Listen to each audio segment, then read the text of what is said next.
Se tem uma coisa que me interessa em livros é ler biografias de personagens tão famosos, ícones da história da música ou do cinema.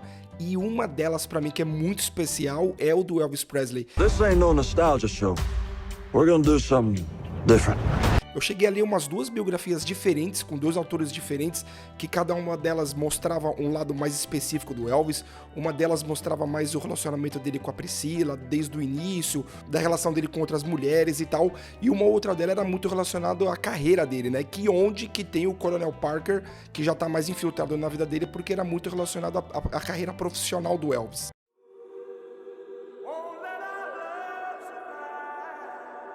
There are some who'd make me out to be the villain of this here story. Esse filme Elvis, do diretor do Baz Luhrmann, é um diretor que fez filmes que eu gosto bastante. Um deles é a Austrália, que tem a Nicole Kidman com o Hugh Jackman, e um outro que é o Great Gatsby, que com o Leonardo DiCaprio.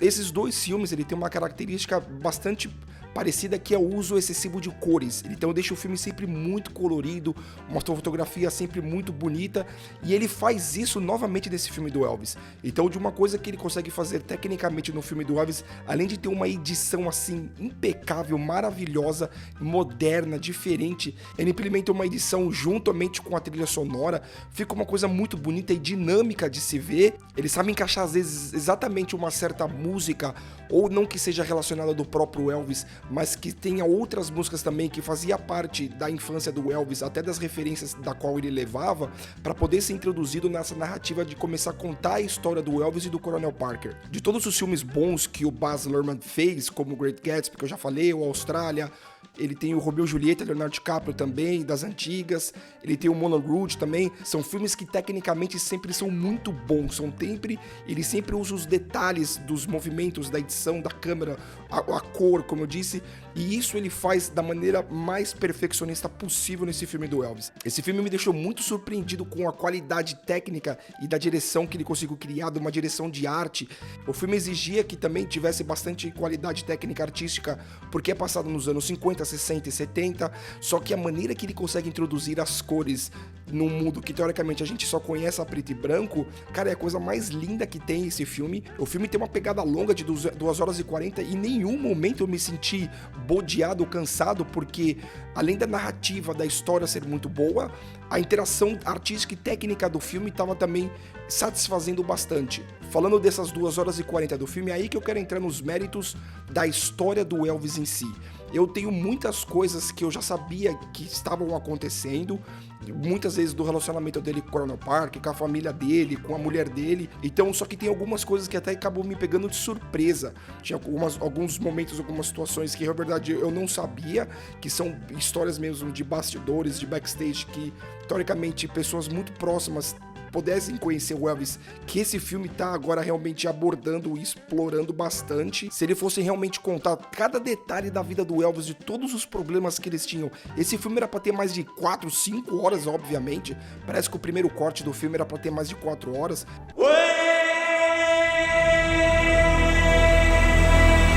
Existem 2 filmes que eu levava em consideração em comparação com este filme do Elvis. Primeiro é o do Bohemian Rhapsody com o Rami Malek, que deu até Oscar para ele de melhor atuação fazendo o papel do Freddie Mercury. E o outro é o Rocketman com o Taron Egerton, que conta a história de uma parte da história artística e pessoal do Elton John. E por que eu levo esses 2 filmes como comparação? Primeiro porque a narrativa é muito parecida.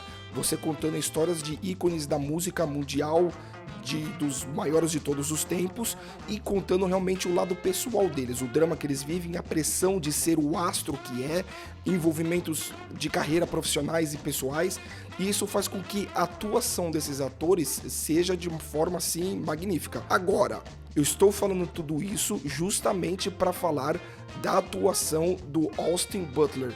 O que esse cara fez como atuação do Elvis? Se você acha que o Rami Malek mereceu ganhar o Oscar porque conseguiu imitar o Freddie Mercury para um show de 25 minutos, o Austin Butler, ele consegue ter os mesmos trejeitos, a mesma performance, a fisionomia, tudo idêntico e perfeito com o que o Elvis fez durante toda a carreira dele. Pra mim é uma das melhores atuações que eu já vi dos últimos tempos. É claro, por eu conhecer bastante os shows do Elvis e ter assistido de uma forma assim até excessivamente, saber quais são os movimentos, até as brincadeiras que ele faz, é impecável tudo que o Austin Butler fez. Eu levo a atuação dele de um nível extremamente altíssimo, porque não é pra qualquer um fazer isso, fora que a fisionomia dele já é muito parecida com a do Elvis, a maquiagem ajudou muito, e o passar do tempo que o filme vai repassando a idade dele, desde os momentos antigos dele até o momento do ápice dele como rei dos anos 70 e tudo mais, é impressionante. Eu amei demais a atuação do Austin Butler, mais uma vez falando. Só que junto com ele nós temos um ator que nada mais nada menos chama-se Tom Hanks. Tom Hanks, meu amigo, Tom Hanks fazendo o Coronel Parker, que é uma figura muito invasiva na história do Elvis. Se você lê as biografias, as histórias, você vê que o Coronel Parker da vida profissional do Elvis está muito envolvido e se torna bastante polêmico. O Tom Hanks, mais uma vez, é maravilhoso como sempre, ele dá um show. Para mim também, na minha opinião, é para ser a melhor atuação coadjuvante do ano. Não tem como você não colocar essas duas performances, tanto do Austin Butler como do Tom Hanks, como nível de absurdamente altíssimos, performances assim incríveis, emocionantes. We are the same, you and I.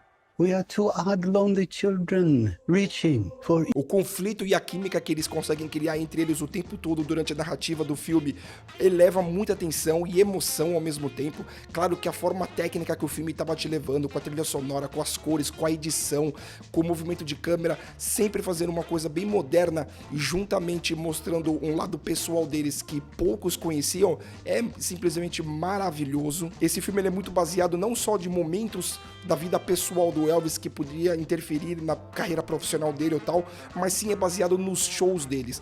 Por que o Elvis ele é tão marcante em termos de performance e de atuação dentro num palco? Porque são os shows tão marcantes dele. O show do Comeback 68, que ele tá com aquela roupa de couro, que é tão marcante, é um ícone tão forte, essa volta dele aos palcos depois de muitos anos fazendo filme.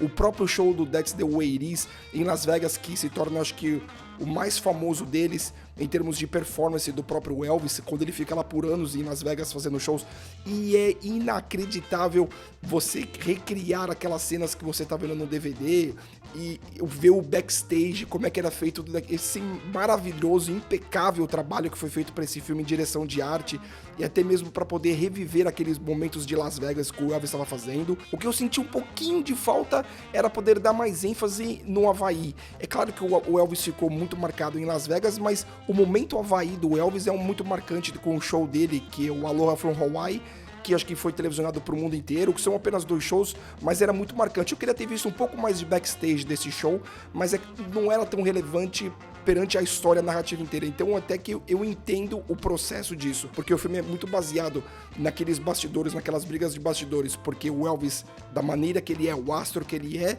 e como ele deveria se comportar, e a maneira que tudo era trabalhado em volta dele.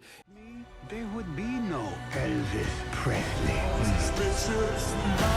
Reverend once told me that things are too dangerous to say.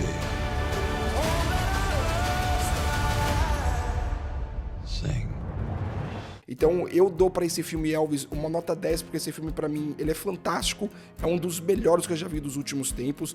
Pra mim esse ano, junto com o do Top Gun, são os 2 melhores filmes disparados, e a atuação pra mim do Austin Butler, pra mim ela é apaixonante, ela é maravilhosa, é uma das melhores que eu já vi dos últimos tempos. Eu poderia aqui ficar falando de horas dos detalhes que o filme ele entrega. É claro que ele não vai entregar tudo aqueles detalhes da vida pessoal do Elvis, claro que tem algumas polêmicas envolvendo que às vezes são um pouco descartadas, mas é para deixar o filme de uma cinematografia assim um pouco mais sensata, né? Ou que pudesse deixar o Elvis com uma imagem muito mais positiva do que negativa. O filme pode se tornar muito emotivo para quem é dos tempos antigos, que acompanhou sempre muito a carreira. Então, assim, agradeço que você tenha assistido esse vídeo até o final, porque leva muito pelo lado pessoal, por eu conhecer já bastante a história do Elvis e acompanhar ainda até hoje. Claro, por ter as referências familiares que foram passadas de gerações dentro da minha família.